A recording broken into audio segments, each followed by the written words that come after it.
Muy buenos días. Queremos saludar a todos los presentes y darles una cordial bienvenida al nuevo ciclo de webinars Ciencia para Vos, Conocimiento a tu alcance 2025.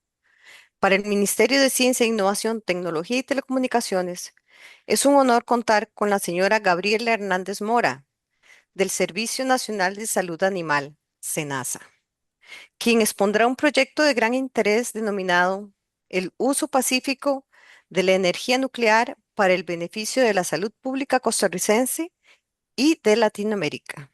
Sin más preludio, le damos la palabra al señor viceministro de Ciencia, Tecnología e Innovación, el señor Orlando Vega Quesada. Muy buenos días, les saluda Orlando Vega Quesada, viceministro de Ciencia, Tecnología e Innovación. Para mí es un gusto hoy recibirles en la cuarta edición del año 2025 del webinar Ciencia para Vos, Conocimiento a tu alcance. El día de hoy nos acompaña la señora Gabriela Hernández Mora, del Servicio Nacional de Salud Animal. Nos contará hoy sobre el uso pacífico de la energía nuclear para el beneficio de la salud pública costarricense y de Latinoamérica. Durante más de 15 años ha sido miembro de la Asociación Internacional de Medicina de Animales Acuáticos. Actualmente es la presidenta de dicho ente, siendo la primera persona latinoamericana en ostentar este puesto. Gabriela nos comentará sobre el aprendizaje obtenido de las enfermedades que son transmitidas de animales a seres humanos y que han tenido una gran distribución mundial, como es la brucelosis. Gracias por acompañarnos y unirse a estas jornadas, una iniciativa del Ministerio de Ciencia, Innovación, Tecnología y Telecomunicaciones en colaboración con el Organismo Internacional de Energía Atómica. Y gracias al SENASA y al Ministerio de Agricultura y Ganadería por unirse en esta edición. Bienvenidos. Excelente mensaje, don Orlando. La expositora, como señalé anteriormente, es la doctora Gabriela Hernández Mora. Desde el 2009 dirige la Unidad de Microbiología Médico-Veterinaria de SENASA del Ministerio de Agricultura y Ganadería. Ha trabajado en brucelosis humana causada por Brucella melitensis en pacientes internados en Vietnam. Se ha especializado en infecciones por brucela en mamíferos marinos y otros animales, tanto domésticos como salvajes. Posee una maestría en microbiología y un doctorado en ciencias con énfasis en brucelosis en mamíferos terrestres y marinos de la Universidad de Costa Rica. Durante más de 15 años ha sido miembro de la Asociación Internacional de Medicina de Animales Acuáticos, siendo actualmente su presidenta, puesto que es la primera persona latinoamericana en ostentarlo.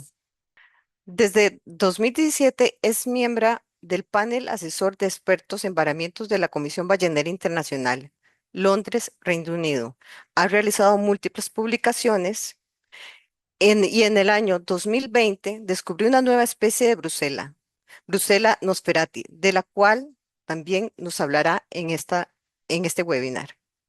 Sin más preámbulos, doctor Hernández, el webinar es suyo. Muy buenos días. Hoy vamos a hablar acerca del uso pacífico de la energía nuclear para el beneficio de la salud pública costarricense y de Latinoamérica. Primero que nada, tenemos que entender qué es la energía nuclear. Bueno, la energía nuclear es la energía que se libera del núcleo, que es la parte central de los átomos, que son las unidades básicas de la materia. Esta energía puede liberarse mediante dos procesos. Primero, fisión nuclear, que es cuando el núcleo, en este caso de un átomo pesado, por ejemplo el uranio, se divide en partes más pequeñas, liberando una gran cantidad de energía. Por su lado, también existe la fusión nuclear, que sería como lo contrario, cuando dos núcleos livianos, por ejemplo hidrógeno, se unen para formar uno más pesado y también en este punto se libera energía. Este es el proceso que ocurre en el Sol. En el contexto del uso pacífico de esta energía, se utiliza, por ejemplo, para generar electricidad sin emisiones de carbono. ¿Ok? También se utiliza para el diagnóstico y tratamiento médico, como la medicina nuclear, ¿verdad? Estas máquinas que son comunes para muchos de nosotros, cuando nos han tenido que hacer exámenes, pues esta energía se utiliza para estos diagnósticos y para radioterapia. También se utiliza este uso de energía para la agricultura y la seguridad alimentaria, mediante técnicas nucleares para mejorar cultivos o eliminar plagas. También una parte importantísima es la gestión del agua y el control ambiental. Esto en estos tiempos es muy importante, ¿verdad? La gestión del agua es un lujo en este momento y bueno, El uso de estas energías pues nos trae beneficios para poder tener una mayor eficiencia en este control ambiental. Y aquí entra un organismo sumamente importante. La Agencia de Energía Atómica tiene un papel fundamental en promover el uso pacífico, seguro y responsable de la energía nuclear. Ellos apoyan a los países miembros para que utilicen la tecnología nuclear en áreas como la salud, la agricultura, el agua, el medio ambiente y la generación eléctrica. También facilita el acceso equitativo a estas tecnologías, especialmente en países en vías de desarrollo. También dan asistencia técnica y cooperación. Esta cooperación técnica proporciona equipos, equipamiento especializado, capacitación del personal, apoyo en la creación de infraestructura nuclear segura. Algunos ejemplos de estos proyectos incluyen medicina nuclear, radioterapia, esterilización médica, control de plagas, seguridad y protección radiológica. También este organismo establece normas internacionales de seguridad nuclear y protección radiológica. Supervisa el cumplimiento mediante misiones de revisión y asesoramiento técnico. También verifica y controla, asegura que estos materiales nucleares no se desvíen a usos militares, ¿verdad? Que es muy importante, mediante inspecciones y sistemas de salvaguardar esta energía. Este control es clave para la no proliferación nuclear. Y es así como caemos a este proyecto. Este proyecto inició en el 2022. Tiene como nombre Fortalecimiento de la capacidad de los laboratorios oficiales para el monitoreo y respuesta ante un brote de enfermedades prioritarias de animales y zoonóticas. Este es un proyecto que nace, se creó en Costa Rica y tiene una participación de actualmente 21 países de Latinoamérica. El objetivo de este proyecto, ¿verdad? Que con orgullo desarrollamos y con mucho esfuerzo trabajamos, lo que pretende es fortalecer la capacidad de diagnóstico de los laboratorios veterinarios oficiales en la región de América Latina y el Caribe para monitorear y responder a brotes de enfermedades animales y zoonóticas prioritarias. ¿Cuáles enfermedades incluyen? Bueno, enfermedad de Newcastle, que afecta sobre todo aves, brucelosis bovina, que en realidad es la charla, que es la parte siguiente, que nos dedicamos a mayor detalle para explicar cómo funciona y por qué debemos investigar en ella. Influenza aviar, que es una amenaza también a la salud pública en nuestro continente y en el resto del mundo. Fiebre porcina clásica y fiebre porcina africana. Todas estas enfermedades son de interés en la región latinoamericana por su impacto económico e impacto en la salud de los animales y en la salud pública de los países que la presentan. Este proyecto como tal, como mencionamos anteriormente, el organismo organiza diferentes capacitaciones. Un par de ejemplos nada más. En el 2024 tuvimos la capacitación de entrenamiento, mantenimiento y calibración de equipos en Colombia, en el cual participamos pues Costa Rica y todo el resto de los países de la región. También tuvimos en Paraguay otro entrenamiento en el cual nos enseñó a producir materiales de secundarios de referencia. Esto es importante, esta producción de materiales, porque en los laboratorios tenemos que tener un material de referencia con que comparar nuestros análisis. Entonces, ahí contamos con la participación de diferentes expertos de la Universidad Complutense en España y del Reino Unido, expertos en influenza aviar. También, y uno de los eventos más importantes del año pasado fue este curso que se llevó a cabo en Chile, en el cual nuestro personal técnico de biología molecular de todos nuestros países estuvieron entrenándose en nuevas herramientas tecnológicas para el diagnóstico de enfermedades. Fue un curso que incluyó aspectos de genómica y bioinformática, que es muy importante, ¿verdad?, para poder entender la genética de los organismos con los cuales trabajamos. Este año, en agosto, septiembre, se va a llevar a cabo una capacitación en Brasil, en el cual nuevamente se entrenan en este tipo de enfermedades, en este caso es influenza aviar, y nos va a ayudar muchísimo a nuestros expertos y a nuestro personal técnico para la implementación de nuevas técnicas o actualización de los conocimientos con los nuevos brotes que han habido a nivel de continente. Y bueno, caemos ya ahora sí en la parte que es de Bruselas. Como parte de este proyecto tenemos la secuenciación. ¿Qué es secuenciación? Bueno, si pensamos en un libro, ¿verdad? Cuando decimos que analizamos un gen, eso quiere decir que estamos analizando apenas una oración de ese libro. Cuando hablamos de secuenciación completa, estamos hablando que vamos a tener la información de cada una de las letras de ese libro, de ese organismo completo, para poder comparar ese libro dentro de las bibliotecas que existen a nivel mundial. ¿Ok? Entonces, como uno de los objetivos de este proyecto, tenemos la descripción por primera vez de brucelosis, en este caso la que afecta a vacas, principalmente o búfalos, Brucella abortus, en Latinoamérica. Ese es el primer esfuerzo que se va a hacer a nivel regional de poder describir las cepas, los tipos de Bruselas abortus que andan circulando en nuestro país.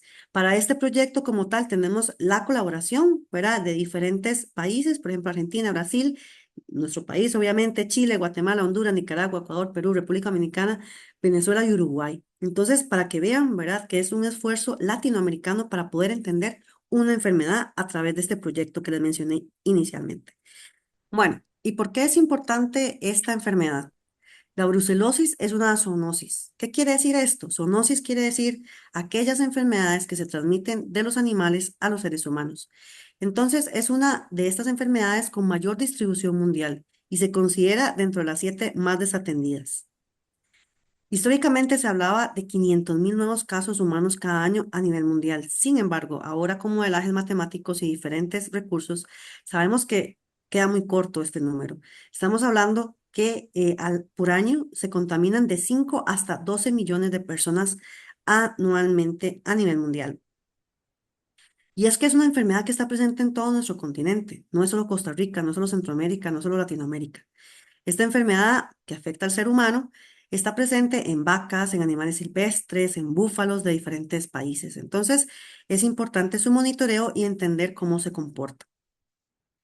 Entonces, vamos a hablar un poquito de la bacteria como tal. Esta es una enfermedad, como les dije, ¿verdad? Es afectada por bacterias del género Brucella, así se llaman.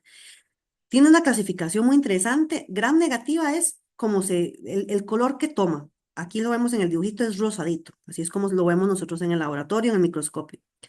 No mótil, eso quiere decir que no se mueve por sus propios medios. Cocobacilo es la forma, que no es ni coco ni es un bacilo, ¿verdad? Entonces es una forma intermedia. Y es intracelular facultativo.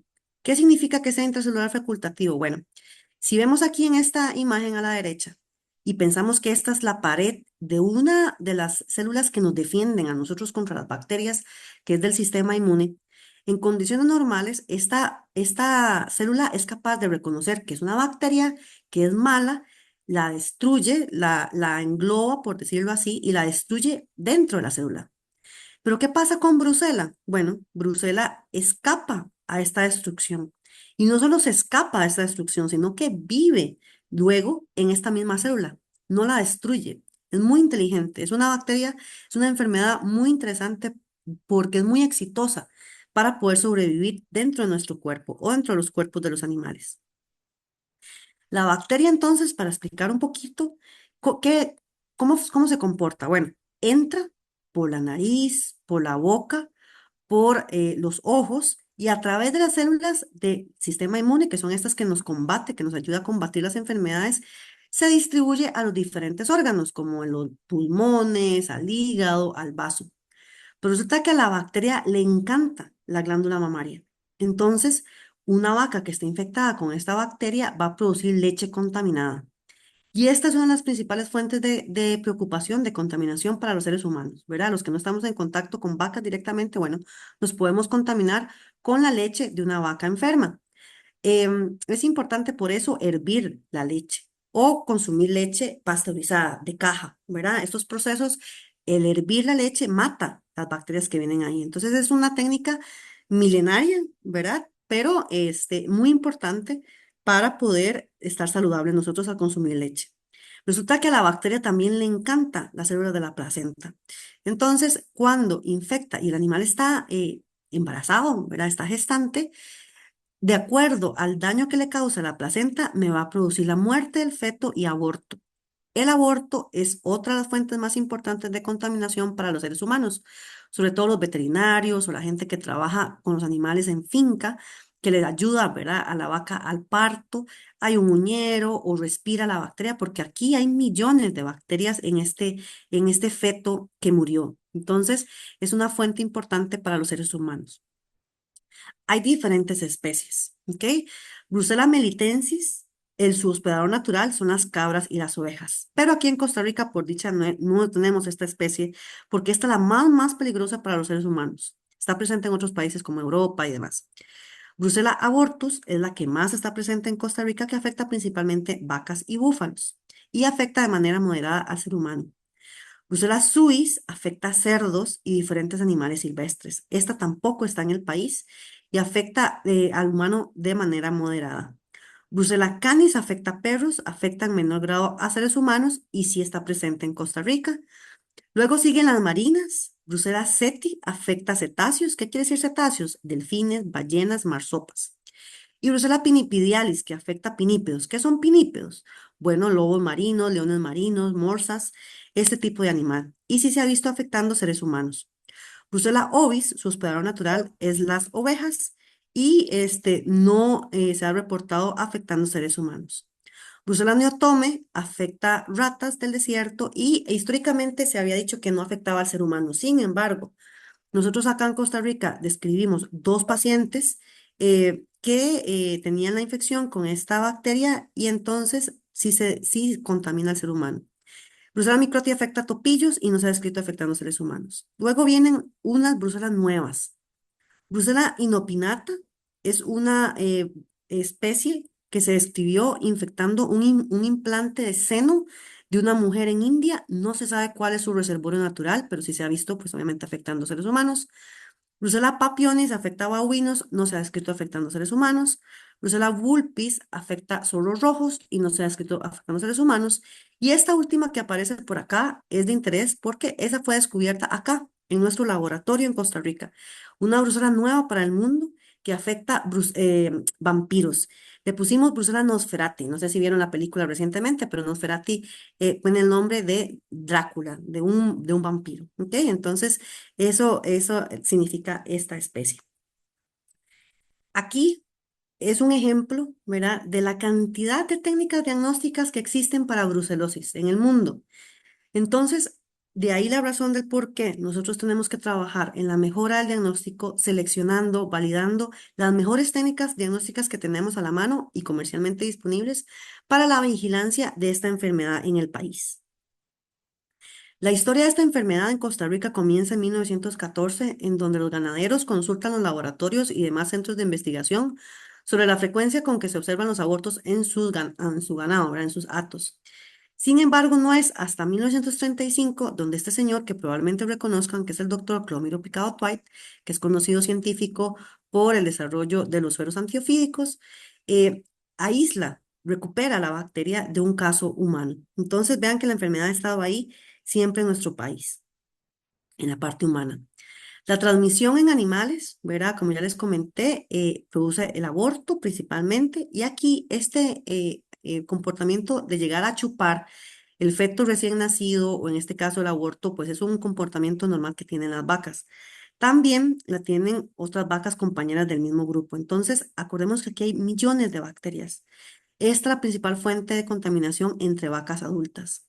Esto que vemos aquí, ¿verdad? Estas pelotitas, estos círculos que vemos aquí, es la placenta, en este caso, de una vaca.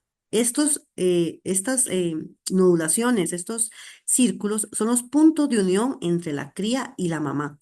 Vean, ¿verdad? Cómo se ve de mal esta placenta. Eso quiere decir que la bacteria está aquí causando mucho daño en el tejido. Esto que vemos aquí es un testículo de perro de Guanacaste, de hecho, en el cual se ve que el tejido está completamente destrozado y está inflamado el testículo. Entonces, los animales que lo padecen también, pues, padecen esta parte a nivel reproductiva, que es la más importante en realidad. Como ya les dije, ¿verdad? A través de la leche, pues obviamente también las crías se van a infectar. Eso es una placenta de un delfín.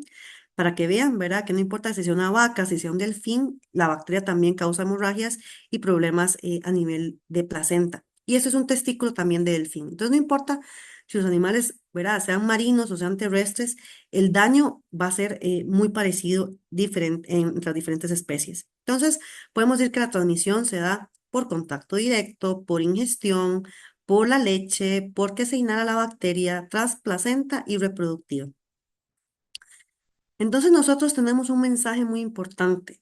Nosotros veterinarios, las vacas saben que están enfermas, los veterinarios sabemos que están enfermas, pero muchas veces este tipo de enfermedad que se origina en los animales y que son transmisibles al ser humano no llega a los médicos humanos, como que los médicos humanos no están tan conscientes, tan empapados de las enfermedades que están presentes en nuestro país, que son endémicas en nuestro país. Entonces, de ahí la importancia, ¿verdad?, de este tipo de seminarios para poder dar a conocer a la población esta enfermedad, ¿verdad? Y otras que podrían estarse pasando si no se toma, por ejemplo, precauciones tan básicas como hervir la leche.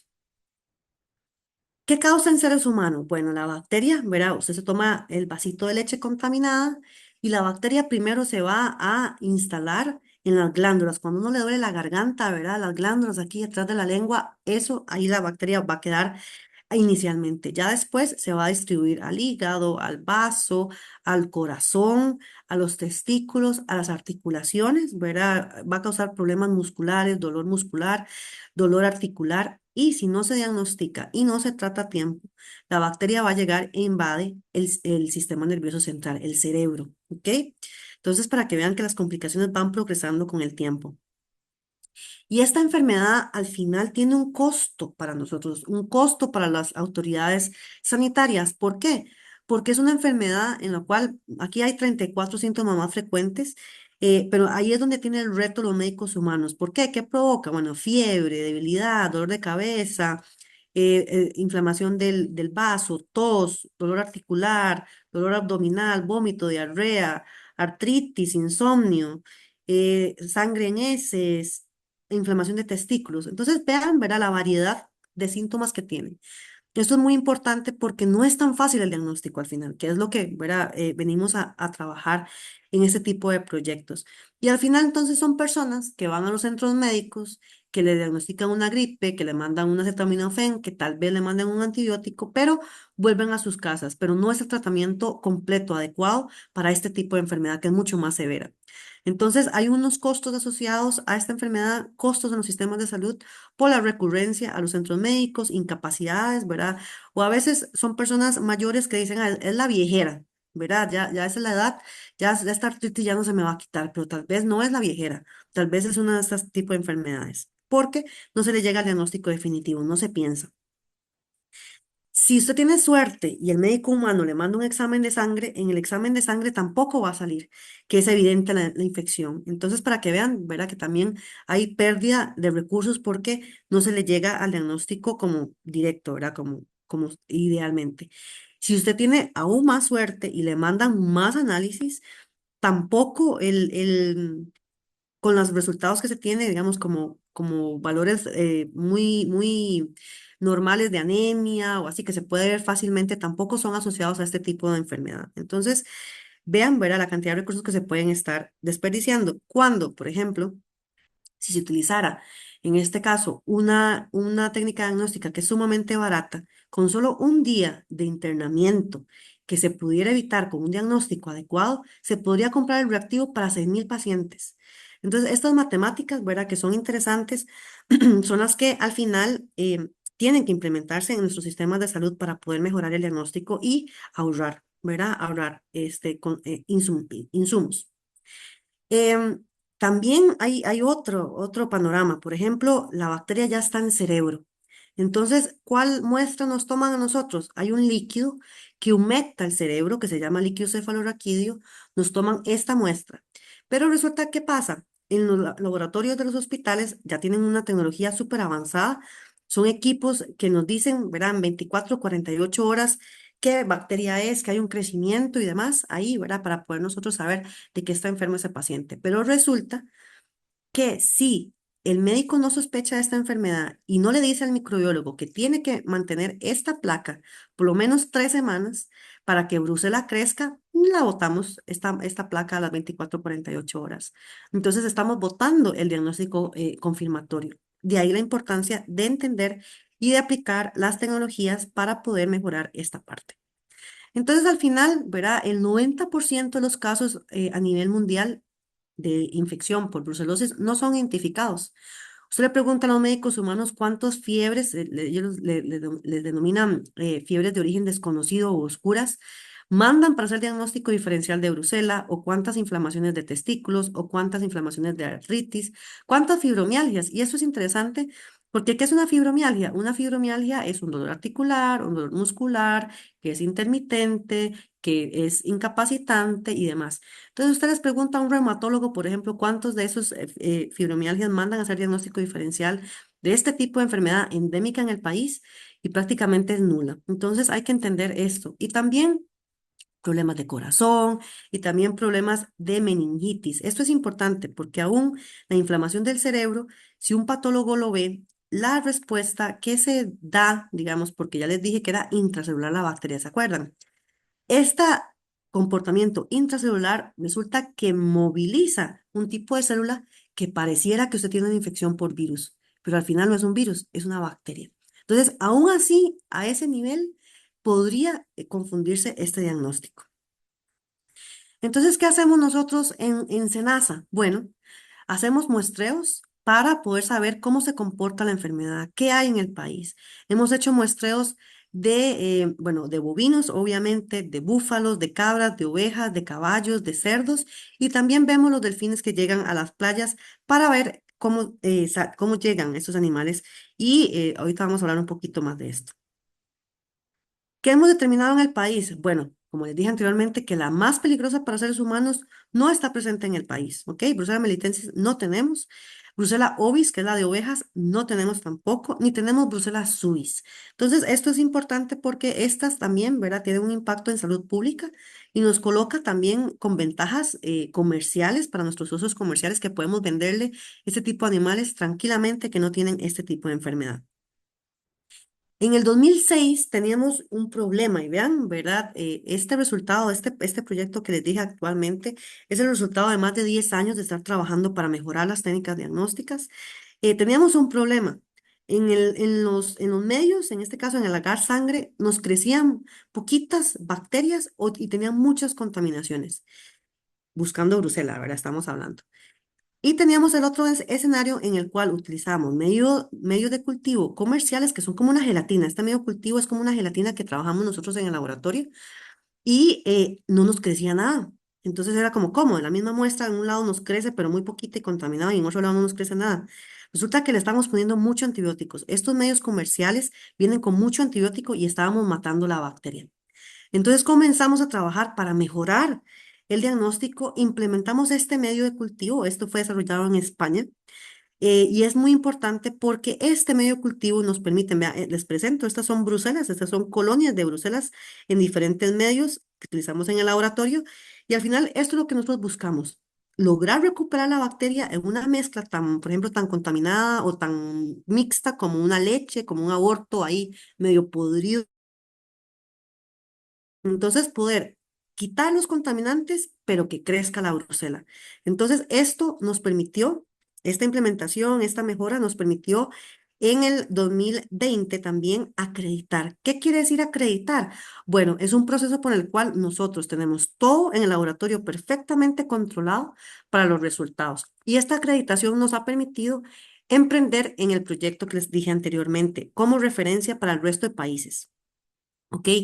Esto ya lo mencioné, ¿verdad? Entonces acordémonos, si queremos estudiar el genoma completo, o sea, el libro completo, tenemos que hacer diferentes análisis. Y ahí es donde entran las tecnologías, estas nucleares, para poder hacer este tipo de análisis.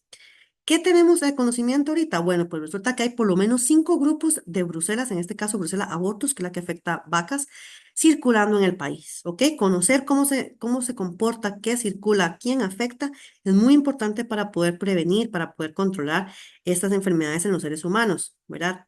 También hemos hecho lo que se conoce como relojes moleculares. Esto me quiere decir cuándo empezó, por ejemplo, estas cepas a circular en el país, cómo son sus ancestros. Estamos hablando de los ancestros de las bacterias. Entonces tenemos grupos interesantes, por ejemplo, este verde, ¿verdad? Que vimos en el mapa anterior, es el que está más circulando en el país, es el que está más presente a nivel nacional. Y tenemos grupos raros, por decirlo así, como este azul, en el cual esta bacteria se aisló de búfalo.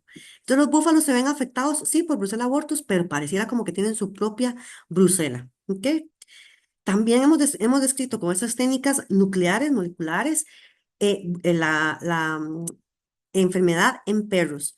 Estos grupos también, ¿verdad? Se han descrito circulando en diferentes provincias del país y causa, como les dije, este es el testículo que les enseñé anteriormente, que estaba destruido por dentro. Entonces, este es un perrito de Guanacaste que nos ayudó muchísimo para poder entender un poco la distribución a nivel nacional. Y también por último, los delfines. Vamos a ver, esta es una especie, se conoce como delfín rayado. Rayado, ¿por qué? Porque tiene estas tres líneas que le salen del ojo. Hacia la aleta pectoral, esta le queda por encima y esta va hacia al área genital. Este animal que es hermoso, ¿verdad? Este ejemplar que vemos es lamentablemente el que más llega a las playas a morir. Lamentablemente, en este punto se comporta como la parte humana que les dije anteriormente. Esta es una foto de una de nuestras playas, ¿verdad? Ya hablamos que entonces esta bacteria en rumiantes afecta a nivel reproductivo, ya hablamos que a nivel de humanos se tiene la infección a nivel de sistema reproductivo, de testículos, de articulaciones y de sistema nervioso central. Pero resulta que lamentablemente estos animales llegan a la playa presentando ambos tipos de infección. Lamentablemente llegan animales, tal y como se ve en esta foto, que no es capaz de nadar, tiene convulsiones, si lo ponemos en el mar se hunden, rotan, ¿verdad? Sobre su propio eje, no pueden mantener el equilibrio. Y esto se da porque la bacteria ya les invadió el cerebro. ¿Se acuerdan que la parte humana le invadía el cerebro si no había tratamiento? Bueno, pues en delfines es el modelo animal más cercano a las complicaciones que vemos en seres humanos. Entonces, ¿cómo llegan estos animales a la playa? Bueno, tienen meningitis que se conoce, ¿verdad? Que es la inflamación del tejido cerebral. Tienen la formación de estos, se llaman hidrocéfalos, prácticamente son huecos, por decirlo así, que el líquido cefalorraquídeo, que era el que humectaba, ¿se acuerdan que les mencioné anteriormente? Este líquido que humecta y que fluye de manera normal por la inflamación de la bacteria se acumula en el cerebro y este acúmulo de líquido va empujando el cerebro hacia el cráneo. Lamentablemente, verás, si tenemos algo a nivel de hígado, de estómago, pues las personas se van como hinchando, ¿verdad? Se les va distendiendo la piel y la piel permite que el órgano se vaya inflamando. Lamentablemente esto no sucede en el cráneo.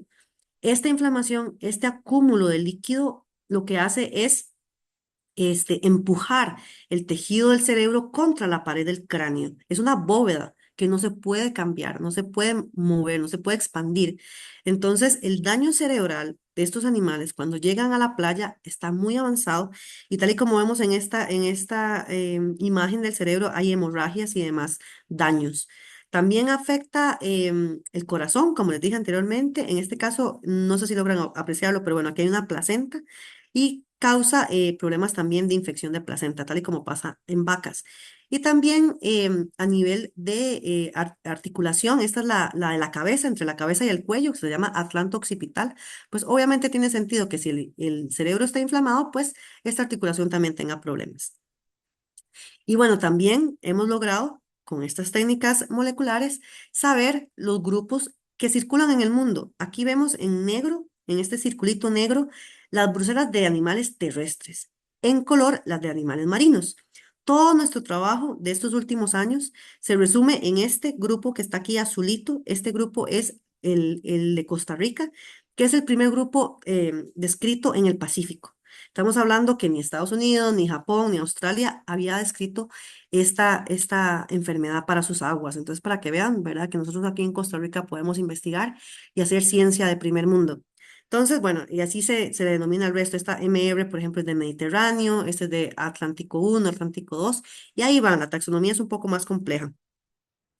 Y bueno, y el libro completo también nos dice, ¿verdad? Que el grupo de nosotros de Costa Rica es aparte de los que están descritos en otras latitudes. ¿Ok? Y nuevamente, ¿se acuerdan de esta máquina que les enseñé al principio? Bueno, nosotros también la trabajamos para animales, para describir en este caso los cerebros y cómo vienen esos delfines y cómo presentando estas patologías, estas lesiones. Entonces, por ejemplo, aquí, con estas técnicas que utilizan la energía nuclear, podemos ver, en este caso sería un cerebro sano, ¿verdad? En el cual aquí prácticamente se ven unos huequitos pequeñitos. Esto sería un cerebro normal. Esto sería un cerebro con un acúmulo leve. de líquido cefalorraquídeo, aquí, ¿verdad? Hay lesión, pero no tan grave. Esto es moderado y ya esto es severísimo, ¿verdad? Vean la cantidad de líquido que hay aquí acumulado. Entonces, para que vean, ¿verdad? Que este tipo de imágenes también nos permite analizar un poco más allá estos animales tal y como se hace en la medicina humana. Y bueno, caemos a la última especie, que sería la especie de Brucela que describimos a nivel nacional, que se llama Brucella nosferati, que es una nueva especie de Brucela para el mundo. Imagínense qué importante este hallazgo. Nunca antes en ningún vampiro, en ningún murciélago, se había descrito esta enfermedad, se había confirmado esta enfermedad. Entonces, estábamos haciendo un muestreo en la zona sur del país y esto es importante recordar el concepto de una sola salud. ¿Qué quiere decir esto? Que nosotros los seres humanos respondemos a el medio ambiente sano, a animales sanos. Si alguno de estos elementos está enfermo, pues nosotros también podemos enfermarnos. Entonces, era una cueva, en este caso, en la zona sur del país, en el cual pues había cerca animales domésticos y animales silvestres. Y resulta que en una de las hembras que se muestró tenía problemas en la placenta. Entonces pedimos una muestrita de esa placenta y obtuvimos lo que se llama como un cultivo puro. Esta sería la placenta, esta es una momia de vampiro. Vean qué chiquitita, apenas 1 centímetro era esa momia. Esto es interesante, ¿por qué? Porque los vampiros tienen diferentes enfermedades, pero ellos no se afectan. Entonces, en este caso, describir una bacteria que les causó inflamación de la placenta, tal y como pasan en otras especies animales, y que momificó su cría, eso implica que hay un daño ahí de la bacteria a la gestación, en este caso de vampiros. Entonces, esto también es muy novedoso en cuanto a estos animales voladores. Esto que vemos aquí son tejidos, nada más como para que se ubiquen. Nosotros tenemos diferentes posibilidades para ir a buscar la bacteria en los tejidos. Entonces aquí cada uno de estos puntitos es una célula infectada con la bacteria que se evidencia, ¿verdad? La presencia de la bacteria, confirmando la presencia de la bacteria en esta placenta. ¿Ok? Y bueno, nuevamente empezamos a hacer técnicas, ¿verdad? En este caso proteómicas, en el cual comparamos, ¿verdad? Ya teníamos el aislamiento y en ese momento pensábamos que era la brucela de vacas, ¿verdad? Que es la que más comúnmente hay aquí. Pero resulta que empezamos a compararla y no, vean que era un grupo completamente aparte a las brucelas que teníamos de referencia. Y resulta que nos cae en un grupo con una bacteria que se ve aislado en 1984 en el país de un testículo de un perro. Entonces, esta probablemente evidencia, ¿verdad?, que esta bacteria de vampiros es capaz de pasarse a otras especies, ¿ok? Y entonces, bueno, ya sabíamos en este caso que era una bacteria diferente. Seguimos haciendo análisis y nuevamente nos caía en un grupo completamente aparte de las especies descritas hasta el momento. Y bueno, ya una vez analizado el libro completo, determinamos que este tenía un capítulo completamente diferente, era un libro completamente diferente a lo descrito de otras especies. Entonces, bueno, aquí están las brucelas no clásicas, estas son las clásicas, y cuando ya caemos en razón de esto, ya empezamos a buscar nombres, porque ya sabíamos que era una bacteria, una especie completamente diferente a la que se había descrito hasta el momento. Entonces, todo este cuento que les digo, ¿verdad? Nos ha permitido ser pioneros en la región. El nivel de investigación que se tiene a nivel de Costa Rica no se tiene a ese nivel en el resto de Latinoamérica. Gracias a eso logramos y a este proyecto logramos en el 2023, en diciembre de 2023, entrenar a todos los servicios veterinarios de Latinoamérica, incluidos 21 países, en el cultivo y caracterización de Brucela para todos este personal, para que ellos también puedan hacer sus investigaciones respectivas y entender el comportamiento, la epidemiología que se llama, de la enfermedad en las diferentes especies animales. Entonces, esta parte de la Brucella nosferati nos recuerda, ¿verdad? Nuevamente la parte de una sola salud. Tenemos en este caso animales en una cueva, ¿verdad? Tenemos animales domésticos, tenemos al ser humano y Ujú. tenemos animales silvestres. Es importante entender, ¿verdad? Que esto abre un capítulo en la investigación de esta enfermedad que se cree clasiquísima, ¿verdad? Que se pensaba que ya se conocía, pues la mayoría, realmente esto es importante porque estos animales se alimentan de diferentes hospedadores y también los investigamos y sabemos que las dinámicas, siendo un vampiro, son mucho más complejas. Entonces, nuevamente, esto es un ejemplo de cómo abordar con tecnologías nuevas, con conocimiento nuevo, una enfermedad muy clásica, pero que nos puede afectar al ser humano y por lo tanto hay que entenderlo. Obviamente, ¿verdad? Estoy yo aquí, pero esto es resultado no solo de este proyecto, sino más de 20 años de investigación de diferentes instituciones, tanto nacionales como internacionales. Y bueno, por aquí les dejo mi información por si tienen preguntas al respecto. Doctor Hernández, excelente presentación. Realmente es muy interesante todo lo que expuso y aprovecho en felicitarla por el logro internacional alcanzado en su aporte en la investigación con el descubrimiento de la Brucella nostrati, siendo un gran orgullo nacional. Muchas gracias por ello. A nombre del MISIT, le hacemos extensivo nuestro sincero agradecimiento a SENASA del Ministerio de Agricultura y Ganadería por la oportunidad de contar con tan interesante tema. Y a quienes nos acompañaron en nuestras plataformas digitales, les instamos que en caso de dudas o consultas no duden en contactar a la doctora Hernández. Muchas gracias por su participación. Buenos días a todos.